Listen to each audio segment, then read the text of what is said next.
ನಮಸ್ತೆ, ಎಲ್ರಿಗೂ notes junction YouTube ಚಾನಲ್ಗೆ ಸ್ವಾಗತ. ನಾವು ಯಾವುದೇ ಒಂದು ಎಕ್ಸಾಮ್ ಕ್ಲಿಯರ್ ಮಾಡಬೇಕಂದ್ರೂ ಕೂಡ ಫಸ್ಟ್ ನಮಗೆ ಬೇಸಿಕ್ ಸ್ಟ್ರಾಂಗ್ ಆಗಿರೋದು ತುಂಬ ಮುಖ್ಯ. ಅಂದರೆ KS, FTA, STA ಮುಂತಾದ ಪರೀಕ್ಷೆಗಳಲ್ಲಿ 6ರಿಂದ 10ನೇ ತರಗತಿಯೊಳಗಿನ ಸಿಲೆಬಸ್ನಿಂದಲೇ ಸಾಕಷ್ಟು ಪ್ರಶ್ನೆಗಳು ಬಂದಿರುತ್ತವೆ. ಇವನ್ UPSCಯಲ್ಲೂ ಕೂಡ ಇದರ ರಿಲೇಟೆಡ್ ಕ್ವಶನ್ ತುಂಬ ಬಂದಿರುತ್ತವೆ. ದೊಡ್ಡ ಇನ್ಸ್ಟಿಟ್ಯೂಟ್ಗಳು 6ರಿಂದ 10ನೇ ತರಗತಿನ ಬುಕ್ಸ್ನ ಓದಿ ಅದು ಎಕ್ಸಾಮ್ಗೆ ತುಂಬ ಆಗತ್ತೆ ಅಂತ ಹೇಳ್ತಾರಷ್ಟೇ. ಆದರೆ ಯಾರೂ ಕೂಡ ಅದರ ಕ್ಲಾಸಸ್ನಾಗಲಿ ಅದರ ಒಂದು ಸಾರಾಂಶವುಳ್ಳ ನೋಟ್ಸನ್ನಾಗಲಿ ಕೊಡೋದಿಲ್ಲ.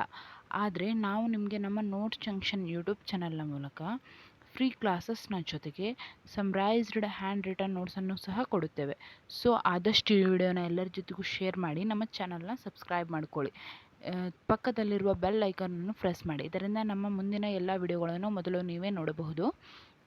ನಿಮಗೆಲ್ಲ ತಿಳಿದಿರುವಂತೆ ನಾವು ನಿನ್ನೆ ಕ್ಲಾಸ್ನಲ್ಲಿ 6ನೇ ತರಗತಿಯ ಅಧ್ಯಾಯ 3 ಆಗಿರುವ ನಮ್ಮ ಹೆಮ್ಮೆಯ ರಾಜ್ಯ ಕರ್ನಾಟಕದಲ್ಲಿ ಮೈಸೂರು ರಾಜ್ಯ ಹಾಗೂ ಮೈಸೂರು ವಿಭಾಗ ಹಾಗೂ ಬೆಂಗಳೂರು ವಿಭಾಗಗಳ ಕುರಿತು ನೋಡಿದ್ದೇವೆ. ಆ ವಿಡಿಯೋದ ಲಿಂಕನ್ನು ನಾನು ನಿಮಗೆ ಡಿಸ್ಕ್ರಿಪ್ಷನಲ್ಲಿ ಕೊಟ್ಟಿರುತ್ತೇನೆ. ಇಂದಿನ ವಿಡಿಯೋದಲ್ಲಿ ನಾವು ಕಲಬುರಗಿ ಹಾಗೂ ಬೆಳಗಾವಿ ವಿಭಾಗಗಳ ಕುರಿತು ನೋಡೋಣ. ಬನ್ನಿ ಕ್ಲಾಸ್ನ ಸ್ಟಾರ್ಟ್ ಮಾಡೋಣ. ಮೊದಲನೆಯದಾಗಿ ಕಲಬುರಗಿ ವಿಭಾಗ. ಕಲಬುರಗಿ ವಿಭಾಗದಲ್ಲಿ 7 ಜಿಲ್ಲೆಗಳಿವೆ. ಅವುಗಳು ಯಾವೆಂದರೆ ಕಲಬುರಗಿ, ಬೀದರ್, ಬಳ್ಳಾರಿ, ರಾಯಚೂರು, ಕೊಪ್ಪಳ, ಯಾದಗಿರಿ ಹಾಗೂ ವಿಜಯನಗರ. ನೋಡೋಣ ಮುಂದೆ. ಕರ್ನಾಟಕ ಸರ್ಕಾರವು 2000ರಲ್ಲಿ ರಾಜ್ಯದಲ್ಲಿ ಕಲಬುರಗಿ ವಿಭಾಗವು ಹಿಂದುಳಿದಿರುವಿಕೆಯನ್ನು ಕಂಡುಹಿಡಿದು ಯಾರ ಅಧ್ಯಕ್ಷತೆಯಲ್ಲಿ ಪ್ರಾದೇಶಿಕ ಅಸಮಾನತೆ ನಿವಾರಣೆಗೆ ಉನ್ನತ ಸಮಿತಿಯನ್ನು ನೇಮಿಸಿತೆಂದರೆ DM ನಂಜುಂಡಪ್ಪನವರ ಅಧ್ಯಕ್ಷತೆಯಲ್ಲಿ ಒಂದು ಸಮಿತಿಯನ್ನು ನೇಮಿಸಿತು. ಮುಂದೆ ಕಲಬುರಗಿ ವಿಭಾಗದ ಜಿಲ್ಲೆಗಳು ವಿಶೇಷ ನೆರವು ನೀಡುವ ಉದ್ದೇಶದಿಂದ ಕೇಂದ್ರ ಸರ್ಕಾರವು ಸಂವಿಧಾನದ ಅನುಚ್ಛೇದ 371J ಅಡಿಯಲ್ಲಿ ಕಲಬುರಗಿ ವಿಭಾಗಕ್ಕೆ ವಿಶೇಷ ಸ್ಥಾನವನ್ನು ನೀಡಿದೆ. ಕಲಬುರಗಿ ವಿಭಾಗವು 1948ರಲ್ಲಿ ನಿಜಾಮ ಸಂಸ್ಥಾನ ಭಾರತ ರಾಜ್ಯದಲ್ಲಿ ವಿಲೀನಗೊಂಡಿತು. ರಾಜ್ಯ ಪುನರ್ವಿಂಗಡಣೆ ಯೋಜನೆಯ ಪ್ರಕಾರ 1956ರಲ್ಲಿ ನಿಜಾಂ ಸಂಸ್ಥಾನದ ವಶದಲ್ಲಿದ್ದ ಬೀದರ್, ಕಲಬುರಗಿ, ರಾಯಚೂರು ಜಿಲ್ಲೆಗಳನ್ನು ಕರ್ನಾಟಕದಲ್ಲಿ ವಿಲೀನಗೊಳಿಸಲಾಯಿತು. ಮುಂದೆ ಬಹುಮನಿ ಮತ್ತು ವಿಜಯನಗರ ಆಳ್ವಿಕೆಯ ನಂತರ ಅನೇಕ ಪಾಳೆಗಾರರು ಈ ಪ್ರದೇಶದಲ್ಲಿ ಸ್ವತಂತ್ರರಾದರು. ಅವರಲ್ಲಿ ಹರಪ್ಪನಹಳ್ಳಿ, ಜರಿಮಠಿ, ಸಂಡೂರು, ಸುರಪುರ ಪಾಳೆಗಾರರು ಪ್ರಸಿದ್ಧರಾಗಿದ್ದಾರೆ. ಸುರಪುರ ನಾಯಕರ ಕೃಷ್ಣಪ್ಪ ನಾಯಕನ ಮಗ ವೆಂಕಟಪ್ಪ ನಾಯಕ. ಪ್ರಥಮ ಸ್ವಾತಂತ್ರ್ಯ ಸಂಗ್ರಾಮದ ಬಗ್ಗೆ ತಿಳಿದುಕೊಂಡಿದ್ದ ವೆಂಕಟಪ್ಪ ನಾಯಕರು ಬ್ರಿಟಿಷರ ವಿರುದ್ಧ ಹೋರಾಟಕ್ಕಿಳಿದರು. ಆದರೆ ವೆಂಕಟಪ್ಪ ನಾಯಕನನ್ನು ಸೆರೆ ಹಿಡಿದ ಬ್ರಿಟಿಷರು ಸುರಪುರವನ್ನು ಹೈದರಾಬಾದ್ ನಿಜಾಮನಿಗೆ ಕೊಡುಗೆಯಾಗಿ ನೀಡಿದರು. ಹೀಗೆ ಬೀದರ್, ಕಲಬುರಗಿ, ರಾಯಚೂರು ಜಿಲ್ಲೆಗಳು ನಿಜಾಮ ಸಂಸ್ಥಾನದ ಭಾಗವಾದವು. ಈ ಜಿಲ್ಲೆಗಳು 1956ರಲ್ಲಿ ಕರ್ನಾಟಕದಲ್ಲಿ ವಿಲೀನವಾದವು. ಮುಂದೆ ನಾವು ಹೈದರಾಬಾದ್ ಕರ್ನಾಟಕ ಪ್ರದೇಶದ ವಿಮೋಚನಾ ಹೋರಾಟದ ಕುರಿತು ನೋಡೋಣ. ಹೈದರಾಬಾದ್ ಕರ್ನಾಟಕ ಸ್ವಾತಂತ್ರ್ಯ ಹೋರಾಟದ ನೇತೃತ್ವವನ್ನು ಸ್ವಾಮಿ ರಮಾನಂದ ತೀರ್ಥರು ವಹಿಸಿಕೊಂಡಿದ್ದರು. ಇದರ ಹೋರಾಟದಲ್ಲಿ ಮುಂಚೂಣಿಯಲ್ಲಿದ್ದ ಇತರ ಕೆಲವು ನಾಯಕರೆಂದರೆ ಸರ್ದಾರ್ ಶರಣಗೌಡ, ಇನಾಮದಾರ, ಶಿವಮೂರ್ತಿ ಅಳವಂಡಿ, ಶಿರೂರು ವೀರಭದ್ರಪ್ಪ, ಪ್ರಭುರಾಜ ಪಾಟೀಲ್, ಸಂಗನಾಳ ಪುಂಡಲೀಕಪ್ಪ ಮುಂತಾದವರು ಭಾಗವಹಿಸಿದ್ದರು. 1948ರಲ್ಲಿ ಕೇಂದ್ರ ಸರ್ಕಾರ ನೇರ ಕಾರ್ಯಾಚರಣೆಯ ಮೂಲಕ ಸೆಪ್ಟೆಂಬರ್ 17ರಂದು ಭಾರತದ ರಾಜ್ಯದಲ್ಲಿ ಇದನ್ನು ವಿಲೀನಗೊಳಿಸಿದರು. ಈ ಕಾರ್ಯಾಚರಣೆಯನ್ನು ಆಪರೇಷನ್ ಪೋಲೋ ಎಂದು ಕರೆಯುವರು. ಆದಿಕವಿ ಪಂಪನಿಗೆ ಆಶ್ರಯ ನೀಡಿದ ದೊರೆ ಯಾರೆಂದರೆ ಅರಿಕೇಸರಿ. ಪಂಪನ ಮಹಾಕಾವ್ಯ ವಿಕ್ರಮಾರ್ಜುನ ವಿಜಯ. ಕನ್ನಡದ 3 ರತ್ನತ್ರಯರು ಯಾರೆಂದರೆ ಪಂಪ, ಪೊನ್ನ, ರನ್ನ. ಇವರೆಲ್ಲರೂ ಕಲಬುರಗಿ ವಿಭಾಗದವರು. ಇದೇನಪ್ಪ ಸಡನ್ನಾಗಿ ಈಗ ಸಾಹಿತ್ಯದ ಕುರಿತು ಹೇಳ್ತಾ ಇದ್ದಾರೆ ಅಂದ್ಕೊಡ್ರಾ? ಇವರೆಲ್ಲರೂ ಕಲಬುರಗಿ ವಿಭಾಗಕ್ಕೆ ಸೇರಿದವರಾಗಿದ್ದಾರೆ. ಆದ್ದರಿಂದ ಈ ವಿಷಯ ಇಲ್ಲಿ ಬಂದಿತು. ಪಂಪ ಅನ್ನಿಗೇರಿಯಲ್ಲಿ ಜನಿಸಿದರು. ವೇಲುವಾಡದಲ್ಲಿ ಇವರು ತಮ್ಮ ಜೀವನವನ್ನು ಸಾಗಿಸಿದರು. ರನ್ನ ಅವರು ಮುಧೋಳದವರು. ಕನ್ನಡದ ಪ್ರಥಮ ವ್ಯಾಕರಣ ಗ್ರಂಥ ಶಬ್ದಮಣಿ ದರ್ಪಣ. ಇದರ ಕರ್ತೃ ಕೇಶಿರಾಜ. ಇವರು ಕೂಡ ಕಲಬುರಗಿಯವರು. ಕಲಬುರಗಿ ವಿಭಾಗದ ರಾಯಚೂರು ಜಿಲ್ಲೆಯ ದಾಸ ಸಾಹಿತ್ಯದ ತವರೂರಾಗಿದೆ. ಮುಂದೆ ಬೀದರ್ ಜಿಲ್ಲೆಯು ಬೀದರಿ ಕಲೆಗೆ ಪ್ರಸಿದ್ಧವಾಗಿದೆ. ಕಿನ್ನಾಳವು ಗೊಂಬೆಗಳಿಗೆ ಪ್ರಸಿದ್ಧವಾಗಿದೆ. ಕೊಪ್ಪಳದ ಕೌದಿಗಳು ಪ್ರಸಿದ್ಧವಾಗಿವೆ. ಕಲಬುರಗಿಯಲ್ಲಿ ಗುಲ್ಬರ್ಗಾ ವಿಶ್ವವಿದ್ಯಾಲಯವಿದೆ. ಕಲಬುರಗಿಯಲ್ಲಿ ಕರ್ನಾಟಕ ಕೇಂದ್ರೀಯ ವಿಶ್ವವಿದ್ಯಾಲಯವೂ ಸಹ ಇದೆ. ರಾಯಚೂರು ಜಿಲ್ಲೆಯಲ್ಲಿ ಕೃಷಿ ವಿಶ್ವವಿದ್ಯಾಲಯವಿದೆ. ಬಳ್ಳಾರಿಯಲ್ಲಿ VS KUB ಇದೆ. ಹಂಪಿಯಲ್ಲಿ ಕನ್ನಡ ವಿಶ್ವವಿದ್ಯಾಲಯ ಇದೆ. ಬೀದರ್ನಲ್ಲಿ ಪಶುಸಂಗೋಪನಾ ಮೀನುಗಾರಿಕೆ ವಿಶ್ವವಿದ್ಯಾಲಯವಿದೆ. ಕಲಬುರಗಿಯಲ್ಲಿ ಪ್ರಸಿದ್ಧ ಬುದ್ಧ ವಿಹಾರವೂ ಸಹ ಇದೆ. ಮುಂದೆ ಬಳ್ಳಾರಿ, ರಾಯಚೂರು, ಕಲಬುರಗಿ, ಬೀದರ್ನಲ್ಲಿ ವೈದ್ಯಕೀಯ ಕಾಲೇಜುಗಳಿವೆ. ಜನರಲ್ಲಿ ರಾಷ್ಟ್ರೀಯ ಚಳುವಳಿಯ ಬಗ್ಗೆ ಜಾಗೃತಿ ಮೂಡಿಸುವ ಉದ್ದೇಶದಿಂದ ಆರಂಭಿಸಲಾದ ವಾಚನಾಲಯ ಚಳುವಳಿ ಮತ್ತು ಎರಡನೆಯದು ಮಕ್ಕಳಿಗೆ ಶಿಕ್ಷಣ ನೀಡುವುದಕ್ಕಾಗಿ ಮತ್ತು ಸ್ವತಂತ್ರ ಹೋರಾಟದ ಬಗ್ಗೆ ತರಬೇತಿ ನೀಡಲು ರಾಷ್ಟ್ರೀಯ ಶಾಲೆಗಳು ಸ್ಥಾಪಿಸಲ್ಪಟ್ಟಿದ್ದವು. ಆ ರಾಷ್ಟ್ರೀಯ ಶಾಲೆಗಳು ಯಾವೆಂದರೆ ನೂತನ ವಿದ್ಯಾಲಯ, ಇದನ್ನು 1907ರಲ್ಲಿ ಸ್ಥಾಪಿಸಲಾಯಿತು. ಎರಡನೆಯದಾಗಿ ಉಸ್ಮಾನಿಯಾ ರಾಷ್ಟ್ರೀಯ ಶಾಲೆಯನ್ನು ಚಿಂಚೋಳಿಯಲ್ಲಿ ಸ್ಥಾಪಿಸಲಾಯಿತು. ಮೂರನೆಯದಾಗಿ ವಿದ್ಯಾನಂದ ಗುರುಕುಲ, ಇದನ್ನು 1922ರಲ್ಲಿ ಸ್ಥಾಪಿಸಲಾಯಿತು. ನಾಲ್ಕನೆಯದಾಗಿ ಹಮ್ದರ್ಮ್ ರಾಷ್ಟ್ರೀಯ ಶಾಲೆ, ಇದನ್ನು ರಾಯಚೂರಿನಲ್ಲಿ 1920ರಂದು ಸ್ಥಾಪಿಸಲಾಯಿತು. ಮುಂದೆ ಕಲಬುರಗಿ ವಿಭಾಗದ ಸ್ವಾತಂತ್ರ್ಯ ಚಳುವಳಿಗೆ ಪ್ರೇರಣೆಯಾದ ಚಳುವಳಿಗಳು ಯಾವೆಂದರೆ ಆರ್ಯ ಸಮಾಜದ ಚಳುವಳಿ ಹಾಗೂ ಒಂದೇ ಮಾತರಂ ಚಳುವಳಿಗಳು ಕಲಬುರಗಿ ವಿಭಾಗದ ಸ್ವಾತಂತ್ರ್ಯ ಚಳುವಳಿಗೆ ಪ್ರೇರಣೆಯಾಗಿವೆ. ಕಲಬುರಗಿ ವಿಭಾಗದಲ್ಲಿ ಯಾರು ಯಾವ ಸಂಘಗಳನ್ನು ಕಟ್ಟಿದರು ಅಂತ ನೋಡೋಣ. ಮಹಗಾಂವ್ನಲ್ಲಿ ಕಲ್ಯಾಣ ಶೆಟ್ಟಿಯವರು ಸ್ವತಂತ್ರ ಹೋರಾಟ ನಡೆಸಲು ತರುಣ ಸಂಘವನ್ನು ಕಟ್ಟಿದರು. ಈ ತರುಣ ಸಂಘದ ಅಧ್ಯಕ್ಷರಾಗಿ ಮಹಗಾಂವ್ನ ಚಂದ್ರಶೇಖರ್ ಪಾಟೀಲ್ ರವರನ್ನು ಅಧ್ಯಕ್ಷರನ್ನಾಗಿ ನೇಮಕ ಮಾಡಲಾಯಿತು. ಶ್ರೀ ರಮಾನಂದ ತೀರ್ಥರು ಕಲಬುರಗಿ ವಿಭಾಗದ ಹೋರಾಟಗಾರರಾಗಿದ್ದಾರೆ. ರಾಯಚೂರು ಜಿಲ್ಲೆಯನ್ನು ವಿಭಜಿಸಿ ಕೊಪ್ಪಳ ಜಿಲ್ಲೆಯನ್ನು ರಚಿಸಿದ ವರ್ಷ ಯಾವುದೆಂದರೆ 1997. ಗುಲ್ಬರ್ಗಾವನ್ನು ವಿಭಜಿಸಿ ಯಾದಗಿರಿ ಜಿಲ್ಲೆಯನ್ನು ಏಪ್ರಿಲ್ 10, 2012ರಂದು ರಚಿಸಲಾಯಿತು. ಸನ್ನತಿ ಕಲಬುರಗಿ ವಿಭಾಗದ ಪ್ರಸಿದ್ಧವಾದ ಸ್ಮಾರಕವಾಗಿದೆ. ಕಲಬುರಗಿಯು ಮಾನ್ಯಕೇಟ ಯಾವ ನದಿಯ ದಡದಲ್ಲಿದೆ ಎಂದರೆ ಕಾಗಿನಾ ನದಿಯ ದಡದಲ್ಲಿ ಮಾನ್ಯಕೇಟ ನಗರವಿದೆ. ಈಗ ನಾವು ಕಲಬುರಗಿ ಜಿಲ್ಲೆಯ ಕುರಿತು ನೋಡೋಣ. ಇದೊಂದು ಗಡಿ ಜಿಲ್ಲೆಯಾಗಿದೆ. 10 ಮತ್ತು 11ನೇ ಶತಮಾನದಲ್ಲಿ ಅಸ್ತಿತ್ವಕ್ಕೆ ಬಂದಿತು ಎಂದು ಹೇಳಲಾಗುತ್ತದೆ. 13ನೇ ಶತಮಾನದಲ್ಲಿ ಪ್ರಸಿದ್ಧ ಬಹುಮನಿ ಅರಸರ ರಾಜಧಾನಿಯಾಗಿತ್ತು. ಜಗತ್ತಿನಲ್ಲಿಯೇ ಅತಿ ಉದ್ದವಾದ ಅಂದರೆ 29 ಅಡಿ ಉದ್ದದ ಪಿರಂಗಿ ಬಹುಮನಿ ಕಾಲಕ್ಕೆ ಸೇರಿದ್ದು. ಇಲ್ಲಿ ಶರಣಬಸವೇಶ್ವರ ದೇವಾಲಯ ಜಾತ್ರೆಯು ಸಾವಿರಾರು ಭಕ್ತರನ್ನು ಆಕರ್ಷಿಸುತ್ತದೆ. ಇದು ತುಂಬ ಪ್ರಸಿದ್ಧವಾದ ಜಾತ್ರೆಯಾಗಿದೆ. ಕಲಬುರಗಿಯಲ್ಲಿ ಬುದ್ಧ ವಿಹಾರವನ್ನು ಸಿದ್ಧಾರ್ಥರು ನಿರ್ಮಿಸಿದರು. ಕಲಬುರಗಿಯ ಬುದ್ಧ ವಿಹಾರವನ್ನು ಟಿಬೆಟಿಯನ್ ಧರ್ಮಗುರು ದಲೈ ಲಾಮಾ ಅವರು ಉದ್ಘಾಟಿಸಿದರು. ಭೀಮಾ ನದಿ ತೀರದಲ್ಲಿ ಗಾನಗಾಪುರವಿದೆ. ಇದೊಂದು ಪವಿತ್ರ ಯಾತ್ರಾ ಸ್ಥಳವಾಗಿದೆ. ಈ ಜಿಲ್ಲೆಯಲ್ಲಿ 2 ವಿಶ್ವವಿದ್ಯಾಲಯಗಳಿವೆ. ಅವು ಯಾವೆಂದರೆ ಗುಲ್ಬರ್ಗಾ ವಿವಿ ಹಾಗೂ ಕರ್ನಾಟಕ ಕೇಂದ್ರೀಯ ವಿಶ್ವವಿದ್ಯಾಲಯವಿದೆ. ಕಲಬುರಗಿ ಜಿಲ್ಲೆಯ ಸೇಡಂ ತಾಲೂಕಿನಲ್ಲಿರುವ ಕಂಬ ಬಾನಂತಿ ಕಂಬ, ಇದು 52 ಅಡಿ ಎತ್ತರವಿದೆ.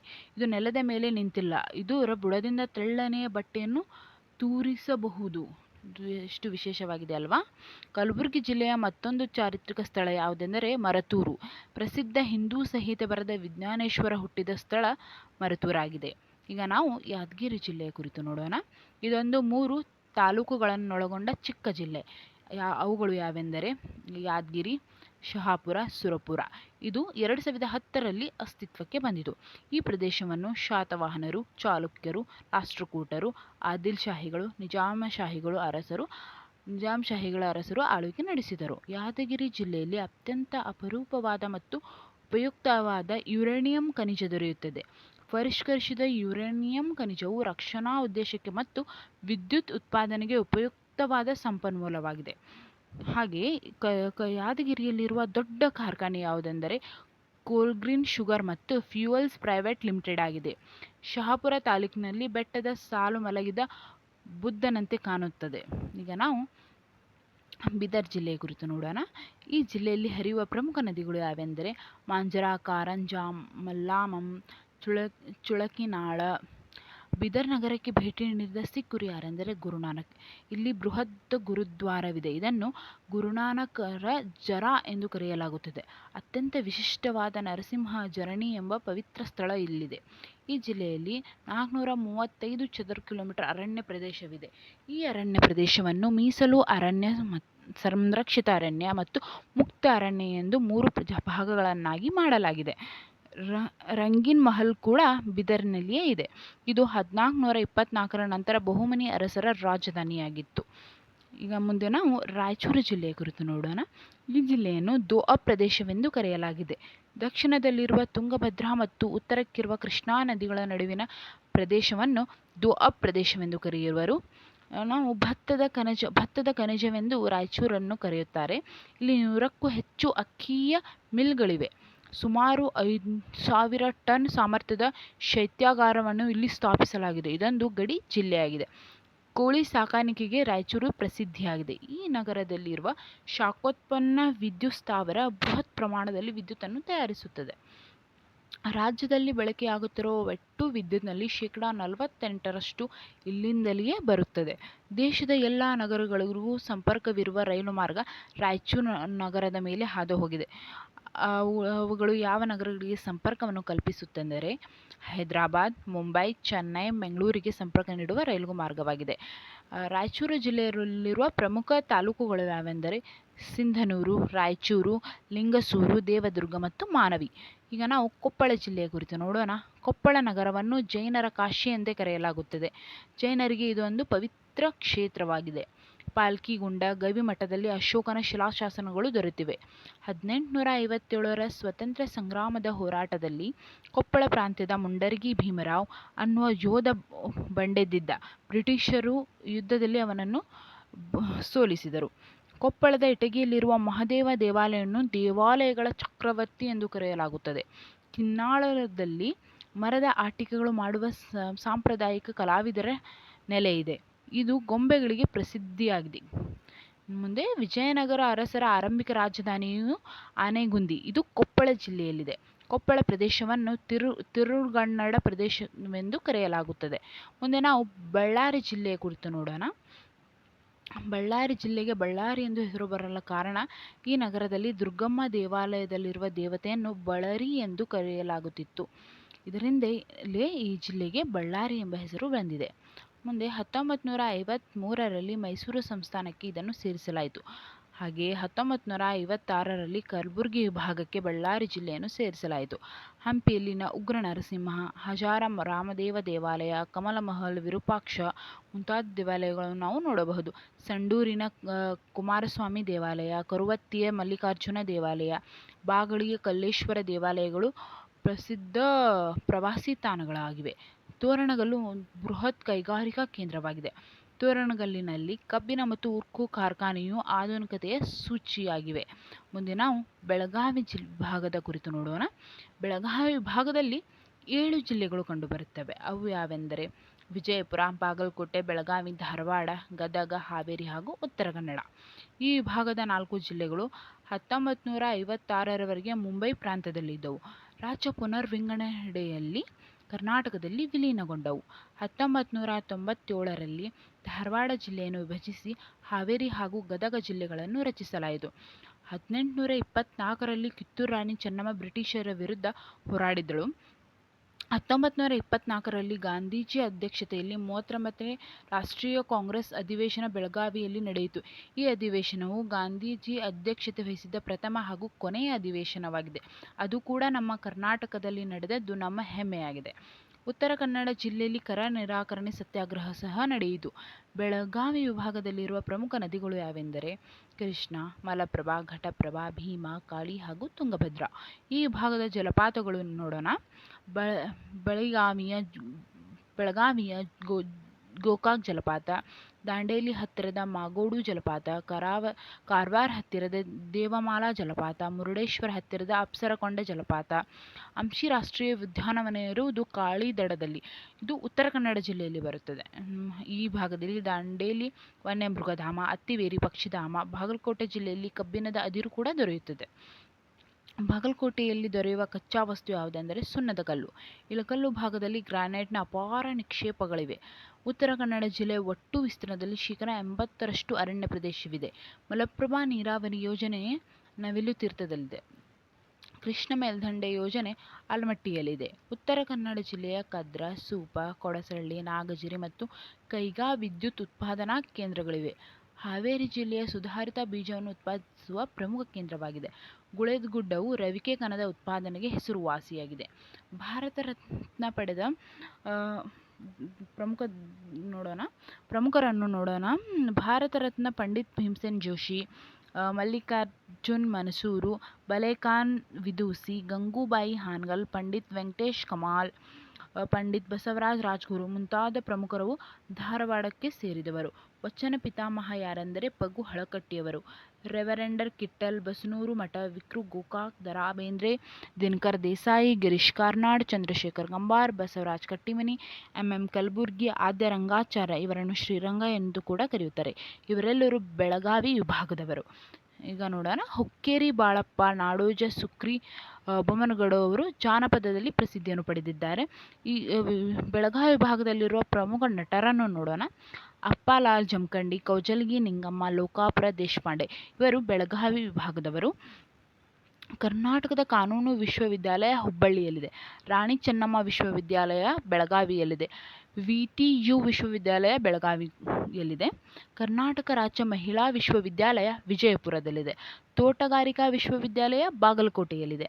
ಈಗ ನಾವು 19ನೇ ಶತಮಾನದ ಕೊನೆಯ ಭಾಗದಲ್ಲಿ ಡೆಪ್ಯೂಟಿ ಚನ್ನಬಸಪ್ಪನವರ ನೇತೃತ್ವದಲ್ಲಿ ಕನ್ನಡ ಶಾಲೆಗಳು ಆರಂಭಗೊಂಡವು. ಸ್ವತಂತ್ರ ಹೋರಾಟದಲ್ಲಿ ಭಾಗವಹಿಸಿದ ಪ್ರಮುಖ ಬೆಳಗಾವಿ ವಿಭಾಗದ ಹೋರಾಟಗಾರರು ಯಾರೆಂದರೆ ಸಿದ್ದಪ್ಪ ಕಂಬಳಿ, ಆಲೂರು ವೆಂಕಟರಾವ್, ನಾಸು ಹರ್ಡೇಕರ್ ಮಂಜಪ್ಪ, ಗಂಗಾಧರರಾವ್ ದೇಶಪಾಂಡೆ, RR ದಿವಾಕರ್ ಹಾಗೂ ನಾಡೋಜ್ ಪಾಟೀಲ್ ಪುಟ್ಟಪ್ಪನವರು. ಈಗ ಬೋರೋಕ್ ಟೆಕ್ಸ್ಟೈಲ್ ಕಾರ್ಖಾನೆ ಧಾರವಾಡದಲ್ಲಿದೆ. ಮುರುಡೇಶ್ವರ ಸಿರಾಮಿಕ್ಸ್ ಕಾರ್ಖಾನೆ ಕೂಡ ಧಾರವಾಡದಲ್ಲಿದೆ. ಧಾರವಾಡದಿಂದ ಕೆಲವು ಮೈಲಿ ದೂರದಲ್ಲಿರುವ ಕುಂದಗೋಳವು ಹಿಂದೂಸ್ತಾನಿ ಸಂಗೀತದ ಬೆಳವಣಿಗೆಯಲ್ಲಿ ಪ್ರಮುಖ ಪಾತ್ರ ವಹಿಸಿದೆ. ಹಿಂದೂಸ್ತಾನಿ ಸಂಗೀತದಲ್ಲಿ ಅಭೂತಪೂರ್ವ ಸಾಧನೆ ಮಾಡಿದ್ದ ಸವಾಯಿ ಗಂಧರ್ವರವರು ಹುಟ್ಟಿದ ಊರು ಕೂಡ ಕುಂದಗೋಳ. ಈಗ ನಾವು ಹಾವೇರಿ ಜಿಲ್ಲೆಯ ಕುರಿತು ನೋಡೋಣ. ಹಾವೇರಿ ಜಿಲ್ಲೆಯು 1997ರಲ್ಲಿ ಧಾರವಾಡದಿಂದ ವಿಭಜನೆ ಮಾಡಿ ಇದನ್ನು ರಚಿಸಲಾಯಿತು. ಇಲ್ಲಿ 70% ಜನರು ಕೃಷಿಯನ್ನು ಅವಲಂಬಿಸಿದ್ದಾರೆ. ಜಿಲ್ಲೆಯ ವಿಶೇಷತೆ ಸುಧಾರಿತ ಹೈಬ್ರಿಡ್ ಬೀಜಗಳನ್ನು ದೊಡ್ಡ ಪ್ರಮಾಣದಲ್ಲಿ ಬೆಳೆಯುತ್ತಾರೆ. ಬಂಕಾಪುರದ ನಗರೇಶ್ವರ ದೇವಾಲಯವು ಪ್ರಸಿದ್ಧವಾಗಿದೆ. ದೇವರಗುಡ್ಡದಲ್ಲಿ ಮೈಲಾರ ಲಿಂಗೇಶ್ವರ ದೇವಾಲಯವಿದೆ. ಚಾಲುಕ್ಯರ ಕಾಲದ ಸಿದ್ದೇಶ್ವರ ದೇವಾಲಯವು ಕೂಡ ಹಾವೇರಿ ಜಿಲ್ಲೆಯಲ್ಲಿದೆ. ಗೊಟಕೋಡದಲ್ಲಿರುವ ಉತ್ಸವ್ ರಾಕ್ ಗಾರ್ಡನ್ ಅಂತಾರಾಷ್ಟ್ರೀಯ ಖ್ಯಾತಿಯನ್ನು ಗಳಿಸಿದೆ. ಇಲ್ಲಿರುವ ಶಿಲ್ಪಕಲೆಯ ವಿಗ್ರಹಗಳನ್ನು ನಿರ್ಮಿಸಿದ ರೂವಾರಿ ಯಾರೆಂದರೆ ಸೊಲಬಕ್ಕನವರು. ಈ ಹಾವೇರಿ ಜಿಲ್ಲೆಯಿರುವ ಪ್ರಮುಖ ಮಹಾತ್ಮರನ್ನು ನೋಡೋಣ. ಶಿಶುನಾಳ ಶರೀಫರು, ಸರ್ವಜ್ಞ ಹಾಗೂ ಕನಕದಾಸರು ಇವರು ಹಾವೇರಿ ಜಿಲ್ಲೆಗೆ ಸೇರಿದವರಾಗಿದ್ದಾರೆ. ರಾಣಿಬೆನ್ನೂರು ವನ್ಯ ಮೃಗಧಾಮವು ಕೂಡ ಹಾವೇರಿ ಜಿಲ್ಲೆಯಲ್ಲಿದೆ. ಹಾವೇರಿ ಜಿಲ್ಲೆಯ ಕುಮಾರಪಟ್ಟಣಂನಲ್ಲಿ ಗ್ರಾಸಿಮ್ ಕಾರ್ಖಾನೆಯೂ ಸಹ ಇದೆ. ಈಗ ನಾವು ಗದಗ ಜಿಲ್ಲೆಯ ಕುರಿತು ನೋಡೋಣ. ಇದನ್ನು ಸಹ 1997ರಲ್ಲಿ ಧಾರವಾಡ ಜಿಲ್ಲೆಯನ್ನು ವಿಭಜಿಸಿ ರಚಿಸಲಾಯಿತು. ಚಾಲುಕ್ಯ ಅರಸರು ನಿರ್ಮಿಸಿದ ವೀರನಾರಾಯಣ ಮತ್ತು ತ್ರಿಕೋಟೇಶ್ವರ ದೇವಾಲಯಗಳು ಕಲೆ ಮತ್ತು ವಾಸ್ತುಶಿಲ್ಪದ ಅದ್ಭುತಗಳಾಗಿವೆ. ಭಾರತದ ಮೊದಲ ಸಹಕಾರಿ ಸಂಸ್ಥೆ ಕನಗಿನಹಾಳವು ಕೂಡ ಗದಗ ಜಿಲ್ಲೆಯಲ್ಲಿದೆ. ಕುಮಾರವ್ಯಾಸರ ಗದುಗಿನ ವೀರನಾರಾಯಣನನ್ನು ನೆನೆಯುತ್ತಾ ಕಾವ್ಯ ರಚಿಸಿದ ಸಾಹಿತ್ಯ ಇತಿಹಾಸವು ಈ ಸ್ಥಳಕ್ಕಿದೆ. ಕರ್ನಾಟಕ ಭಾರತ ಕಥಾಮಂಜರಿಯು ಕುಮಾರವ್ಯಾಸ ಭಾರತ ಎಂದೇ ಪ್ರಸಿದ್ಧಿಯಾಗಿದೆ. ಈಗ ನಾವು ವಿಜಯಪುರ ಜಿಲ್ಲೆಯ ಕುರಿತು ನೋಡೋಣ. ಪಿಸುಗುಟ್ಟುವ ಗೋಳ ಗುಮ್ಮಟವು ಇರುವ ಸ್ಥಳವಾಗಿದೆ. ಯಾವ ಮೊಘಲ ಸುಲ್ತಾನರಿಂದ ಆದಿಲ್ ಶಾಹಿ ಮನೆತನವು ಕೊನೆಗೊಂಡಿತೆಂದರೆ ಔರಂಗಜೇಬನಿಂದ ಆದಿಲ್ ಶಾಹಿ ಮನೆತನವು ಕೊನೆಗೊಂಡಿತು. 1724ರಲ್ಲಿ ವಿಜಯಪುರವು ನಿಜಾಮರ ವಶವಾಯಿತು. 1760ರಲ್ಲಿ ನಿಜಾಮನಿಂದ ಮರಾಠರ ಪೇಶ್ವೆಗೆ ಇದನ್ನು ವಶಪಡಿಸಿಕೊಂಡನು. 1818ರಲ್ಲಿ ಮತ್ತೆ ಇದು ಬ್ರಿಟಿಷರ ವಶವಾಯಿತು. 1956ರಲ್ಲಿ ಇದು ಕರ್ನಾಟಕದಲ್ಲಿ ವಿಲೀನಗೊಂಡಿತು. ಆದಿಲ್ ಶಾಹಿ ಅರಸರು 1656ರಲ್ಲಿ ಗೋಳಗುಮ್ಮಟವನ್ನು ಕಟ್ಟಿಸಿದರು. ಗೋಳಗುಮ್ಮಟವು ಭಾರತದ ಅತಿ ದೊಡ್ಡ ಗುಮ್ಮಟವಾಗಿದೆ. ಜಗತ್ತಿನಲ್ಲಿಯೇ 2ನೇ ದೊಡ್ಡ ಗುಮ್ಮಟವಾಗಿದೆ. ಇಬ್ರಾಹಿಂ ಆದಿಲ್ ಶಾಹಿ ಬರೆದ ಪ್ರಮುಖ ಕೃತಿಗಳು ಕಿತಾಬ್-ಇ-ನವರಸ್. ಇದರಲ್ಲಿ ಸರಸ್ವತಿ ಹಾಗೂ ಗಣಪತಿಯ ಸ್ತೋತ್ರವನ್ನು ಇಬ್ರಾಹಿಂ ಆದಿಲ್ ಶಾಹಿಯು ಪ್ರಸ್ತುತಪಡಿಸಿದ್ದಾನೆ. ಈಗ ನಾವು ಬಾಗಲಕೋಟೆ ಜಿಲ್ಲೆಯ ವಿಶೇಷತೆಯನ್ನು ನೋಡೋಣ. ವಿಜಯಪುರ ಜಿಲ್ಲೆಯನ್ನು 1997ರಲ್ಲಿ ವಿಭಜಿಸಿ ಬಾಗಲಕೋಟೆ ಜಿಲ್ಲೆಯನ್ನು ರಚಿಸಲಾಯಿತು. ಚಾಲುಕ್ಯರ ರಾಜಧಾನಿ ಬಾದಾಮಿಯಾಗಿದೆ. ಈ ಬಾದಾಮಿಯು ಸಹ ಬಾಗಲಕೋಟೆ ಜಿಲ್ಲೆಯಲ್ಲಿದೆ. ಗುಳೇದಗುಡ್ಡವು ಕನಗಳ ನೇಯ್ಗೆಗೆ ಹೆಸರುವಾಸಿಯಾಗಿದೆ. ಬೆಳಗಿಯ ಮೊಹರಂ ಹಬ್ಬ ಆಚರಣೆಗೆ ಪ್ರಸಿದ್ಧಿಯಾಗಿದೆ. ಪ್ರಸಿದ್ಧ ಹಿಂದೂಸ್ತಾನಿ ಗಾಯಕಿ ಮತ್ತು ನಟಿ ಅಮೀರಾಬಾಯಿ ಕರ್ನಾಟಕದ ಬೆಳಗಿ ಪಟ್ಟಣದವರು. ಇಳಕಲ್ನ ವಿಜಯ ಮಹಾಂತೇಶ್ವರ ಮಠ ಸಾವಿರಾರು ಭಕ್ತರನ್ನು ಆಕರ್ಷಿಸುತ್ತದೆ. ಇಳಕಲ್ ಸೀರೆಗೆ ಪ್ರಸಿದ್ಧಿಯಾಗಿದೆ. ಈ ಸೀರೆಗಳು ದೇಶಾದ್ಯಂತ ಪ್ರಸಿದ್ಧಿಯನ್ನು ಪಡೆದಿವೆ. ಜಮಖಂಡಿಯು ಪಟವರ್ಧನ ವಶದಲ್ಲಿದ್ದ ಒಂದು ರಾಜ ಸಂಸ್ಥಾನವಾಗಿದೆ. ಇಲ್ಲಿ ಅಬೂಬಕರ್ ದರ್ಗಾ ತುಂಬ ಹೆಸರುವಾಸಿಯಾಗಿದೆ. ಇವು ಈ ಜಿಲ್ಲೆಯಲ್ಲಿರುವ ಪ್ರಮುಖ ವಿಶೇಷತೆಗಳಾಗಿವೆ. ಮುಂದೆ ರಬಕವಿ ಕುರಿತು ನೋಡೋಣ. ರಬಕವಿ ಬನಹಟ್ಟಿ ನೇಯ್ಗೆಯ ಕೇಂದ್ರಗಳು ಇವೆ. ಈ ಜಿಲ್ಲೆಯಲ್ಲಿ ಹರಿಯುವ ಪ್ರಮುಖ ನದಿಗಳು ಯಾವೆಂದರೆ ಕೃಷ್ಣ, ಮಲಪ್ರಭಾ, ಘಟಪ್ರಭಾಗಳಾಗಿವೆ. ಬಾಗಲಕೋಟೆ ವಿಭಾಗದ ರೈತರು ಸಿದ್ದು ನ್ಯಾಮಗೌಡ ಅವರ ನೇತೃತ್ವದಲ್ಲಿ ಕೃಷ್ಣಾ ತೀರದ ರೈತರ ಸಂಘ ಕಟ್ಟಿಕೊಂಡು ಹಣ ಮತ್ತು ಸಾಮಗ್ರಿಗಳನ್ನು ಸಂಗ್ರಹಿಸಿ ಶ್ರಮದಾನದ ಮೂಲಕ ಚಿಕ್ಕ ಪಡಸಲಗಿ ಎಂಬಲ್ಲಿ ಬ್ಯಾರೇಜ್ ನಿರ್ಮಿಸಿದರು. ಇದು ದೇಶದಲ್ಲಿಯೇ ಪ್ರಥಮ ಖಾಸಗಿ ಬ್ಯಾರೇಜ್ ಆಗಿದೆ. ಈಗ ನಾವು ಲಾಲ್ ಬಹದ್ದೂರ್ ಶಾಸ್ತ್ರಿ ಹೆಸರಿನ ಆಲ್ಮಟ್ಟಿ ಅಣೆಕಟ್ಟು ತುಂಬ ಪ್ರಸಿದ್ಧಿಯಾಗಿದೆ. ಇದು ತುಂಬ ಇಂಪಾರ್ಟೆಂಟ್ ನೋಡಿ. ದೇಶದಲ್ಲಿ ಪ್ರಥಮ ಖಾಸಗಿ ಬ್ಯಾರೇಜನ್ನು ಯಾವ ರೈತರ ನೇತೃತ್ವದಲ್ಲಿ ರಚಿಸಲಾಯಿತು ಅಂದರೆ ಸಿದ್ದು ನ್ಯಾಮಗೌಡರವರ ನೇತೃತ್ವದಲ್ಲಿ. ಮುಂದೆ ನಾವು ಬೆಳಗಾವಿ ಜಿಲ್ಲೆಯ ಕುರಿತು ನೋಡೋಣ. ಗೋವಾ ಮತ್ತು ಮಹಾರಾಷ್ಟ್ರ ರಾಜ್ಯಗಳ ಪಕ್ಕದಲ್ಲಿದೆ. ಬೆಳಗಾವಿಯ ಪ್ರಾಚೀನ ಹೆಸರು ವೇಣುಗ್ರಾಮ ಅಂದರೆ ಬಿದಿರು ಗ್ರಾಮ. ಬೆಳಗಾವಿ ಜಿಲ್ಲೆಯ ಪ್ರಾಚೀನ ಗ್ರಾಮ ಹಲಸಿ. ಕದಂಬರ ಒಂದು ಶಾಖೆಯು ಇದನ್ನು ತನ್ನ ರಾಜಧಾನಿಯನ್ನಾಗಿ ಮಾಡಿಕೊಂಡಿತ್ತು. ಕಿತ್ತೂರು ರಾಣಿ ಚೆನ್ನಮ್ಮನನ್ನು 1824ರಲ್ಲಿ ಸೋಲಿಸಿ ಬ್ರಿಟಿಷರು ಬೆಳಗಾವಿಯನ್ನು ವಶಪಡಿಸಿಕೊಂಡರು. ಎಡೂರಿನ ವೀರಭದ್ರ ದೇವಾಲಯ ಕೃಷ್ಣಾ ನದಿಯ ದಂಡೆಯ ಮೇಲಿದೆ. ಗೋಕಾಕ್ ಜಲಪಾತವು ಆಕರ್ಷಣೀಯವಾಗಿದೆ. ಗೋಕಾಕ್ ಗಿರಣಿಯು ಅನೇಕರಿಗೆ ಉದ್ಯೋಗವನ್ನು ಸಹ ನೀಡಿದೆ. 12ನೇ ಶತಮಾನದಲ್ಲಿ ನಿರ್ಮಿಸಿರುವ ಶಾಂತಿನಾಥ ದೇವಾಲಯ ಬೆಳಗಾವಿಯ ಶೇಡವಾಳದಲ್ಲಿದೆ. ಯಲ್ಲಮ್ಮನ ಗುಡ್ಡವು ಪ್ರಸಿದ್ಧ ರೇಣುಕಾ ಯಲ್ಲಮ್ಮನ ಸ್ಥಳವಾಗಿದೆ. ಇದು ಉತ್ತರ ಕರ್ನಾಟಕದಲ್ಲಿ ತುಂಬ ಪವಿತ್ರವಾದ ಹಾಗೂ ಪ್ರಸಿದ್ಧವಾದ ಯಾತ್ರಾ ಸ್ಥಳವಾಗಿದೆ. ರಾಣಿ ಚೆನ್ನಮ್ಮ ಯೂನಿವರ್ಸಿಟಿಯು ಕೂಡ ಬೆಳಗಾವಿಯಲ್ಲಿದೆ. ಈಗ ನಾವು ಉತ್ತರ ಕನ್ನಡ ಜಿಲ್ಲೆಯ ಕುರಿತು ನೋಡೋಣ. ಭಾರತದ ಬೃಹತ್ ನೌಕಾನೆಲೆ ಸೀಬರ್ಡ್ ನೌಕಾನೆಲೆ ಕಾರವಾರದಲ್ಲಿದೆ. ಜಿಲ್ಲೆಯ ಒಟ್ಟು ವಿಸ್ತೀರ್ಣದಲ್ಲಿ 70% ಅರಣ್ಯ ಪ್ರದೇಶವಿದೆ. ಮೀನುಗಾರಿಕೆ ಇಲ್ಲಿ ಜನರ ಪ್ರಮುಖ ಉದ್ಯೋಗವಾಗಿದೆ. ಈ ಜಿಲ್ಲೆಯಲ್ಲಿ ವಾರ್ಷಿಕವಾಗಿ 3000 ಮೀಟರ್ನಷ್ಟು ಮಳೆಯಾಗುತ್ತದೆ. ಈ ಉತ್ತರ ಕನ್ನಡ ಜಿಲ್ಲೆಯಲ್ಲಿ ವಾಸವಿದ್ದ ಪ್ರವಾಸಿಗ ಯಾರೆಂದರೆ ಮೊರಾಕೋದ ಇಬನ್ ಬತೂತನಾಗಿದ್ದಾನೆ. ಇದು ಬನವಾಸಿಯ ಕದಂಬರ ರಾಜಧಾನಿಯಾಗಿತ್ತು. ಇದು 1750ರಲ್ಲಿ ಮರಾಠರ ವಶವಾಯಿತು. 1799ರಲ್ಲಿ ಬ್ರಿಟಿಷರು ಇದನ್ನು ವಶಪಡಿಸಿಕೊಂಡರು. ಮುಂದೆ 1860ರಲ್ಲಿ ಮುಂಬೈ ಪ್ರಾಂತ್ಯಕ್ಕೆ ಇದನ್ನು ಸೇರಿಸಲಾಯಿತು. ರವೀಂದ್ರನಾಥ್ ಟ್ಯಾಗೋರರು 1882ರಲ್ಲಿ ಇಲ್ಲಿಗೆ ಭೇಟಿ ನೀಡಿದ್ದರು. ಕೈಗಾ ಅನುಸ್ತಾ ಅವರ ಕಾಳಿ ನದಿಯ ಎಡದಂಡೆ ಮೇಲಿದೆ. ಇದನ್ನು ಕೂಡ ನೀವು ನೆನಪಿಟ್ಕೊಳ್ಬೇಕು. ಇದು ಎಕ್ಸಾಮಲ್ಲಿ ತುಂಬ ಸಲ ಕೇಳಿರುವಂಥ ಕ್ವಶನ್ ಆಗಿದೆ. ಕೈಗಾ ಅನುಸ್ತಾ ಅವರ ಕಾಳಿ ನದಿಯ ಎಡದಂಡೆಯ ಮೇಲಿದೆ. ಇಲ್ಲಿರುವ ಪ್ರಮುಖ ಬಂದರುಗಳು ಯಾವೆಂದರೆ ಭಟ್ಕಳ, ಹೊನ್ನಾವರ, ಕಾರವಾರ, ತದಡಿ, ಬೆಲಿಕೇರಿ ಮುಂತಾದವುಗಳಾಗಿವೆ. ಸಾಗರಮಾಲಾ ಯೋಜನೆಗೆ ಬೆಲಿಕೇರಿ ಬಂದರು ಸೇರಿದೆ. ಈ ಜಿಲ್ಲೆಯಲ್ಲಿ ಹರಿಯುವ ಪ್ರಮುಖ ನದಿಗಳು ಅಘುನಾಶಿನಿ, ಶರಾವತಿ, ಕಾಳಿ, ಗಂಗಾವಳಿ. ಈಗ ನಾವು ಕಲಬುರಗಿ ಹಾಗೂ ಬೆಳಗಾವಿ ವಿಭಾಗಗಳ ಪ್ರಶ್ನೋತ್ತರಗಳನ್ನು ನೋಡೋಣ. ಮೊದಲನೆಯ ಪ್ರಶ್ನೆ, ವಿಜಯನಗರ ಜಿಲ್ಲೆಯ ಡ್ಯಾಶ್ ಎಂಬಲ್ಲಿ ವಿಜಯನಗರ ಸಾಮ್ರಾಜ್ಯದ ರಾಜಧಾನಿಯಾಗಿತ್ತು. ಹಂಪಿಯು ವಿಜಯನಗರ ಸಾಮ್ರಾಜ್ಯದ ರಾಜಧಾನಿಯಾಗಿತ್ತು. ಈಗ ಎರಡನೇ ಪ್ರಶ್ನೆ, ಕಲಬುರಗಿ ವಿಭಾಗದ ಜಿಲ್ಲೆಗಳಿಗೆ ಎಷ್ಟರಲ್ಲಿ ಸ್ವಾತಂತ್ರ್ಯ ದೊರೆಯಿತು? ಇದರ ಉತ್ತರ ಆಗಸ್ಟ್ 15, 1947ರಲ್ಲಿ ಸ್ವಾತಂತ್ರ್ಯ ದೊರೆಯಿತು. ಮೂರನೆಯ ಪ್ರಶ್ನೆ, ಕಲಬುರಗಿ ವಿಭಾಗದ ಯಾವ ಸ್ಥಳದಲ್ಲಿ ಚಿನ್ನದ ಗಣಿ ಇದೆ? ಇದರ ಉತ್ತರ ರಾಯಚೂರು ಜಿಲ್ಲೆಯ ಹಟ್ಟಿ ಎಂಬಲ್ಲಿ ಚಿನ್ನದ ಗಣಿ ಇದೆ. ನಾಲ್ಕನೆಯ ಪ್ರಶ್ನೆ, ಬಳ್ಳಾರಿ ಜಿಲ್ಲೆಯಲ್ಲಿ ಯಾವ ಕರಡಿ ಧಾಮವಿದೆ? ದರೋಜಿ ಕರಡಿ ಧಾಮವಿದೆ. ಐದನೆಯ ಪ್ರಶ್ನೆ, ಕರ್ನಾಟಕದ ಕೇಂದ್ರೀಯ ವಿಶ್ವವಿದ್ಯಾಲಯ ಎಲ್ಲಿದೆ? ಕೇಂದ್ರೀಯ ವಿಶ್ವವಿದ್ಯಾಲಯವಿರುವುದು ಕಲಬುರಗಿಯಲ್ಲಿ. ಈಗ ಆರನೆಯ ಪ್ರಶ್ನೆ, ವಿಜಯನಗರ ಜಿಲ್ಲೆಯ ಹಂಪಿಯಲ್ಲಿರುವ ವಿಶ್ವವಿದ್ಯಾಲಯದ ಹೆಸರು ಕನ್ನಡ ವಿಶ್ವವಿದ್ಯಾಲಯವಾಗಿದೆ. ಈಗ ಬೆಳಗಾವಿ ವಿಭಾಗದ ಪ್ರಶ್ನೋತ್ತರಗಳನ್ನು ನೋಡೋಣ. ಮೊದಲನೆಯ ಪ್ರಶ್ನೆ, ಬೆಳಗಾವಿ ವಿಭಾಗದ ಜಿಲ್ಲೆಗಳು ಯಾವ ವರ್ಷದಲ್ಲಿ ಕರ್ನಾಟಕದಲ್ಲಿ ವಿಲೀನಗೊಂಡವು? ಉತ್ತರ 1956. ಎರಡನೆಯ ಪ್ರಶ್ನೆ, ಬ್ರಿಟಿಷರ ವಿರುದ್ಧ ಹೋರಾಟ ನಡೆಸಿದ ರಾಣಿ ಯಾರು? ಚೆನ್ನಮ್ಮ. ಕಿತ್ತೂರು ರಾಣಿ ಚೆನ್ನಮ್ಮ ಬ್ರಿಟಿಷರ ವಿರುದ್ಧ ಹೋರಾಟ ನಡೆಸಿದ ರಾಣಿಯಾಗಿದ್ದಾಳೆ. ಮೂರನೆಯ ಪ್ರಶ್ನೆ, ಹಾವೇರಿ, ಗದಗ ಮತ್ತು ಬಾಗಲಕೋಟೆಯ ಹೊಸ ಜಿಲ್ಲೆಗಳು ಯಾವ ವರ್ಷದಲ್ಲಿ ರಚನೆಗೊಂಡವು? ಇದಕ್ಕೆ ಉತ್ತರ 1997. ನಾಲ್ಕನೆಯ ಪ್ರಶ್ನೆ, ಬಾದಾಮಿಯು ಯಾವ ಅರಸು ಮನೆತನದ ರಾಜಧಾನಿಯಾಗಿತ್ತು? ಚಾಲುಕ್ಯ ಅರಸರ ರಾಜಧಾನಿಯಾಗಿತ್ತು. ಐದನೇ ಪ್ರಶ್ನೆ, ಇಳಕಲ್ಲಿನಲ್ಲಿ ಯಾವ ಸಂಪನ್ಮೂಲ ದೊರೆಯುತ್ತದೆ? ಗ್ರಾನೈಟ್ ಸಂಪನ್ಮೂಲ ದೊರೆಯುತ್ತದೆ. 6ನೇ ಪ್ರಶ್ನೆ, ಬೆಳಗಾವಿ ವಿಭಾಗದ ಬ್ಯಾಡಗಿಯು ಯಾವ ಕೃಷಿ ಉತ್ಪನ್ನಕ್ಕೆ ಹೆಸರುವಾಸಿಯಾಗಿದೆ? ಒಣಮೆಣಸಿನಕಾಯಿ ಕೃಷಿ ಉತ್ಪನ್ನಕ್ಕೆ ಬೆಳಗಾವಿಯ ಬ್ಯಾಡಗಿ ಗ್ರಾಮವು ಪ್ರಸಿದ್ಧವಾಗಿದೆ. 7ನೇ ಪ್ರಶ್ನೆ, ಬೆಳಗಾವಿ ವಿಭಾಗದ ಬಾಗಲಕೋಟೆ ಜಿಲ್ಲೆಯಲ್ಲಿ ತೋಟಗಾರಿಕೆ ವಿಶ್ವವಿದ್ಯಾಲಯವಿದೆ. 8ನೇ ಪ್ರಶ್ನೆ, ಕರ್ನಾಟಕದ ರಾಜ್ಯದಲ್ಲಿ ಪ್ರಥಮ ಮಹಿಳಾ ವಿಶ್ವವಿದ್ಯಾಲಯವನ್ನು ಎಲ್ಲಿ ಆರಂಭಿಸಲಾಯಿತು? ಉತ್ತರ, ವಿಜಯಪುರದಲ್ಲಿ.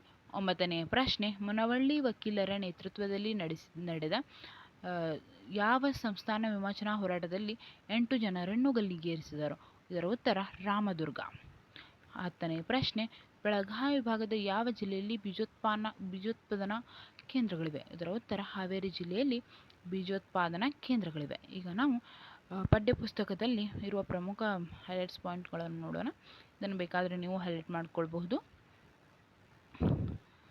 ನಿನ್ನೆಯ ಕ್ಲಾಸ್ನಲ್ಲಿ ನಾವು ಮೈಸೂರು ಹಾಗೂ ಬೆಂಗಳೂರು ವಿಭಾಗಗಳ ಕುರಿತು ನೋಡಿದ್ದೇವೆ. ಇಂದಿನ ತರಗತಿಯಲ್ಲಿ ನಾವು ಬೆಳಗಾವಿ ಮತ್ತು ಕಲಬುರಗಿ ವಿಭಾಗಗಳ ಕುರಿತು ನೋಡಿದ್ದೇವೆ. ನಿಮಗೆ ನಮ್ಮ ವಿಡಿಯೋ ಇಷ್ಟ ಆದಲ್ಲಿ ದಯವಿಟ್ಟು ಲೈಕ್ ಮಾಡಿ, ಶೇರ್ ಮಾಡಿ, ನಮ್ಮ ಚಾನಲ್ನ ಸಬ್ಸ್ಕ್ರೈಬ್ ಮಾಡ್ಕೊಳ್ಳಿ. ಇದರಿಂದ ನಮ್ಮ ಮುಂದಿನ ಎಲ್ಲ ವಿಡಿಯೋಗಳನ್ನು ನೀವೇ ನೋಡಬಹುದು.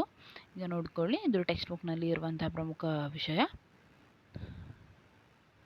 ನಮ್ಮ ಪ್ರಸ್ತುತಿ ಇಷ್ಟವಾದರೆ ದಯವಿಟ್ಟು ನಮ್ಮ ಚಾನಲ್ನ ಸಬ್ಸ್ಕ್ರೈಬ್ ಮಾಡ್ಕೊಳ್ಳಿ, ವಿಡಿಯೋನ ಲೈಕ್ ಮಾಡಿ. ಧನ್ಯವಾದಗಳು.